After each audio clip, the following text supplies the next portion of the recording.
नमस्कार. देवो के देव महादेव मधील पार्वती म्हणजेच अभिनेत्री सोनालिका भदौरिया गेल्या काही दिवसांपासून तिच्या खासगी आयुष्यामुळे प्रचंड चर्चेत आहे.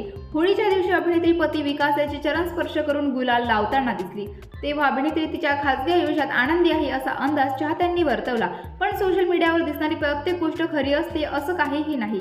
आता अभिनेत्रीने तिच्या इंस्टाग्राम स्टोरीवर असं काही लिहिलं आहे जे पाहून चाहते हैराण झाले आहेत. सध्या सर्वत्र अभिनेत्रीच्या पोस्टरची चर्चा रंगली आहे. सोनालिका हिने इंस्टाग्राम स्टोरीवर एक भावुक पोस्ट शेअर केली. ती म्हणते, काहीही चांगलं होत नसतं. जे काही आहे ते तुम्हाला स्वतःला करावं लागेल. माझ्यावर विश्वास ठेवा. चांगल्या गोष्टी कधीच सोप्या नसतात. ज्या गोष्टी सहज घडून येतात त्याबरोबर असतीलच असंही नाही.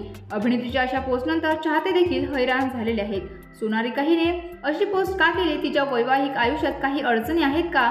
पतीसोबत कोणत्या गोष्टीवरून भांडणं झाली आहेत का? अशा अनेक चर्चा चाहत्यांमध्ये रंगल्या आहेत. अभिनेत्रीने लग्नाच्या 1 महिन्यानंतर अशी पोस्ट का केली असा प्रश्नही चाहत्यांना पडलाय. अभिनेत्री तिच्या सध्या खासगी आयुष्यामुळे चर्चेत आली आहे.